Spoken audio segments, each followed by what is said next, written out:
देखिए एगो मेहरारू हाँ तनी ओकर राजा जी धने धनाठ बाड़े हाँ जी जौन बाटे की कोनो चीज की कमी नहीं खे। अपना सखी से कह दिया कि ए सखी कह ना सखी तनी हमरा ससुरा के बात सुनो। अरे कह कौन भाव में कहती है कैसे कहतिया हो नाही लागे बनिहार ना ओ ट्रैक्टर चलता का चलता बोलो नाही लागे बनिहार ना अरे ट्रैक्टर चलता तो हमारा राजा जी के चैत में हार्वेस्टर चलता। हमारा राजा जी के चैत में हार्वेस्टर चलता। नाही लागे बनिहार ना ट्रैक्टर चलता। नाही लागे बनिहार ना ट्रैक्टर चलता। हमारा राजा जी के चैत में हार्वेस्टर चलता।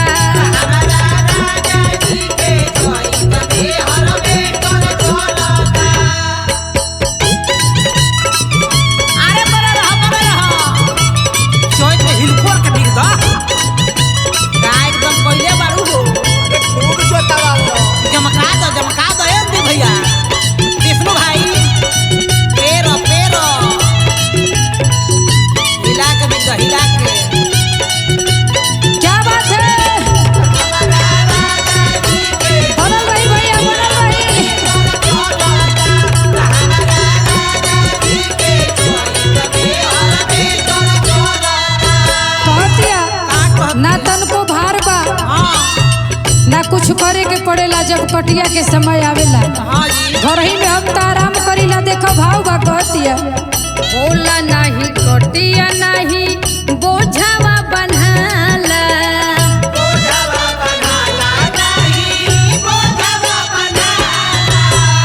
संगे संगे कटे औरी संग ही ढोवाला।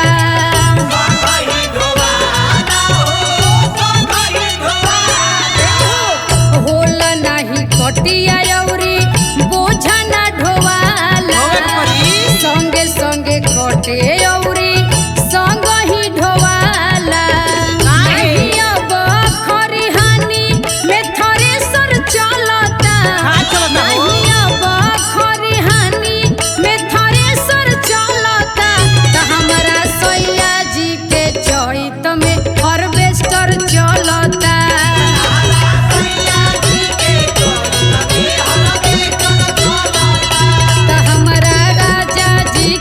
चैत में हार्वेस्टर चलता।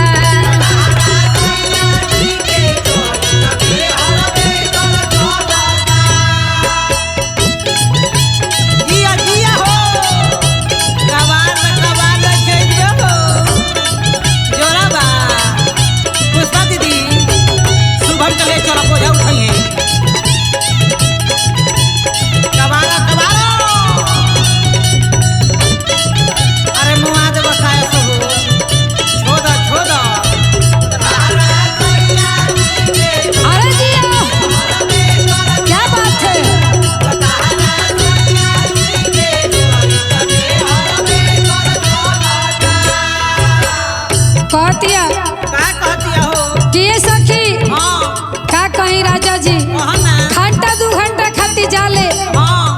जौन बाकी 2-4-10 हजार कमा के चलावेले कुछो ना बुझाला। कौना भाव से कहतिया दिन रात हमरे सेवा में लागल रहेले। का कहतिया अब नहीं खेतावा में हम के खटावेले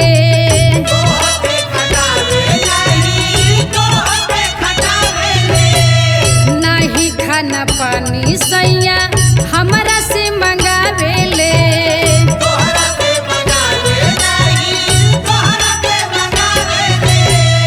अब नहीं खेतावा में हम के खटावेले खाना औरी पानी नहीं हमरा से मंगावेले।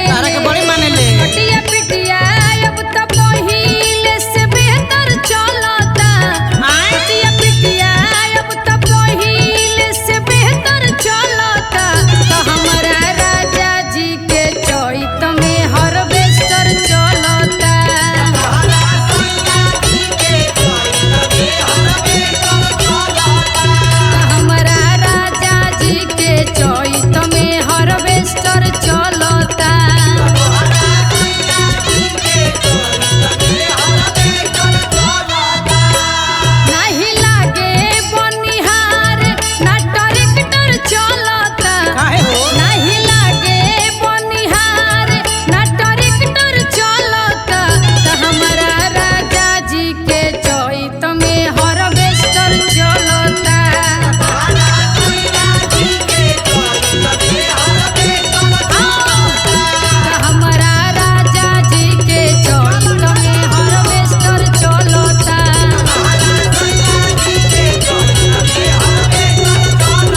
ना जा जे घरे हो।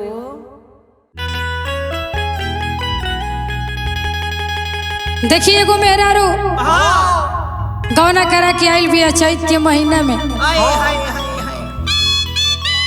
आ जाके खेत में कटिया करती है लाचारी बा घर के परिवार को प्रेशर देता। अरे बड़ा मजबूर कटबू ना तो खैबू का ऐसे करे के पड़ी। सैया से अपना कहती है कि राजा जी नया नोहर लईला बनाई के मेहरिया लागतावे धूप रूपे होई जाई करिया नया नोहर लईला बनाई के मेहरिया लागतावे धूप रूपे होई जाई करिया होई नयतना खटनिया ए राजा होई नयतना खटनिया ए राजा खेते में बरसरी लगाइले वो फसरी खेते में बरसरी लगाइले वो फसरी होई ना कटनिया ए राजा होई ना कटनिया ए राजा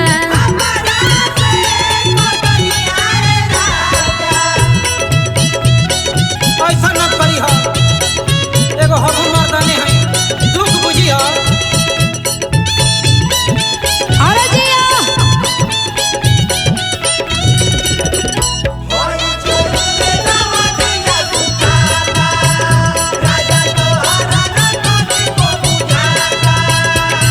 लूटा लूटा चल चला है। अरे गाता का वाला हो है तो लौंडा बड़ा खतरनाक बा हो। वाह कहती है के राजा जी का हो अरे अपना नैहर में हम इतना सुख कैले रहन का हो। खेते खरिहान कैसन होला हम तो देखलहू ना रही अच्छा तो एजा देखे के पड़ी। और हमरा के डायरेक्टे कटनी करे के भेजा दनी अच्छा तो का करू कौना भाव से कहती है कौना भाव से हो। नैहर के देह हमर होवे सुकवार हो तनिको दर्द नहीं बुझेल हमार हो नैहर के देह हमर होवे सुकवार हो तनिको दर्द नहीं बुझेल हमार हो सब लोग तोहरा बुझतनी। झरता चेहरा के पनिया ए राजा हाय हो। झरता चेहरा के पनिया ए राजा खेते में बरसरी लगाइले वो फसरी खेते में बरसरी लगाइले वो फसरी होई ना कटनिया ए राजा होई ना कटनिया ए राजा ए प्रिंस जी राउरो जोड़ा ना हरे कोटी के। अच्छा पत्र अरे जी अल्लाह अल्लाह है पीसा भैया पीसा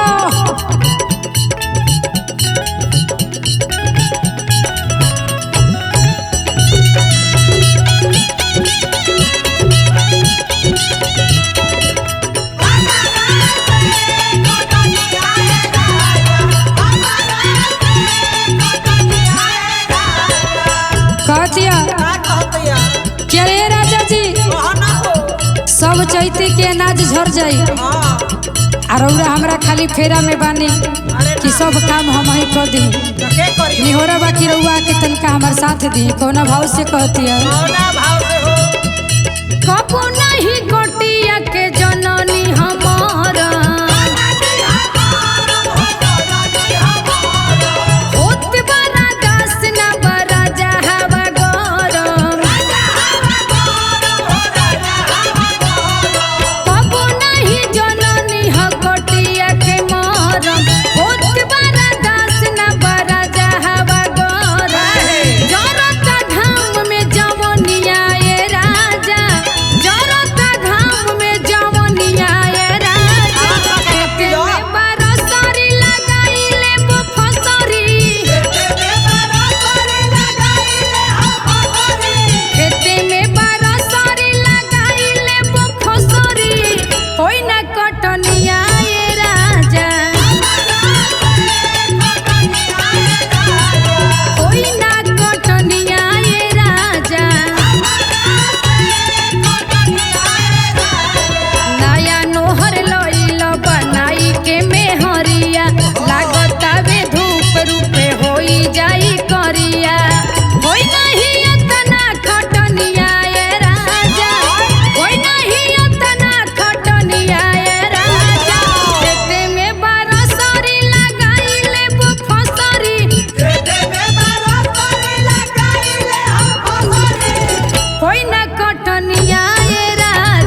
देखिए एगो औरत हाँ अपना राजा जी के बड़ा शिकायत करतिया।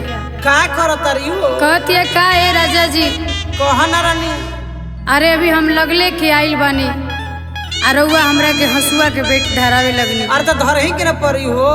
का कहतिया अरे की गावा ना करा के हाय हाय हमर सास जी के बेटावा बड़ी बदमाश बका हो। और सास जी के बेटावा की कोटिया करावे ऊँट कटवा तक गे हो। पिया पगले तवा ए ए गावा ना करा के हमर सास जी के बेटावा और सास जी के बेटावा की कोटिया हाय हो की कोटिया करावे सोया पगले तवा की लगले धरावे हंसुआ के बेटवा गावा ना करा के हमर सास जी के बेटावा हर सास जी के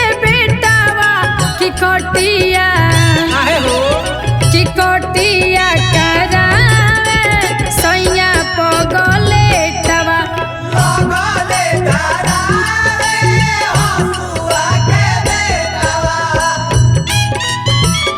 अभी हंसवे के बेटा धरता सब कुछ धरे के पड़ी। चैत है चैत जल गतान धरवाई गतान बोझा बनवाई तहले बोझा बुझो बुझो दमरी करे के पड़ी दमरी हो। अरे बड़ी फेरा में पड़ल भी आई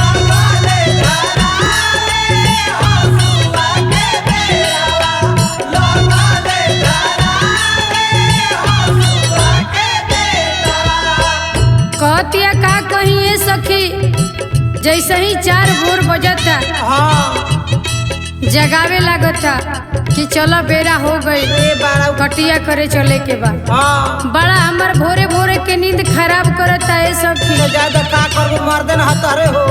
भोर ही जगावे कह के उठ हमर प्यारी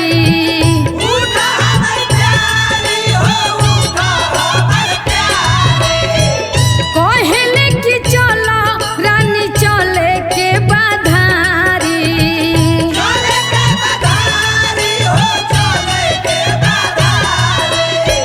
भोर ही जगावे कह के उठ हमर प्यारी कहले कि चलो रानी चले के बाधारी सतुआ खियावे हमर भोरे नहीं बेटावा अरे सतुआ खियावे हमर भोरे नहीं बेटावा की कोटिया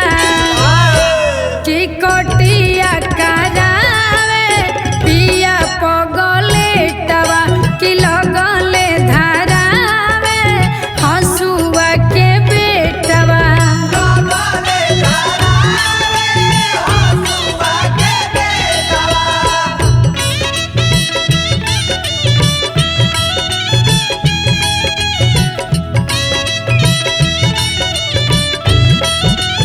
अरे जिया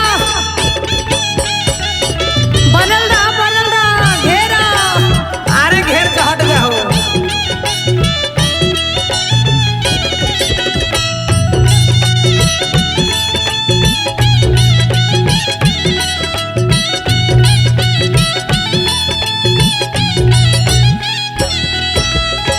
अरे का कही सखी कह ना जब बधारी में लेके जाले हाँ आ जब गेहूं के खुट्टी गड़ जाला ओह, तो रोआइन पराइन जीव हो जाला अच्छा ज्यादा फच मानी खून निखे ना बिगत हो। तो ओकरा तनिको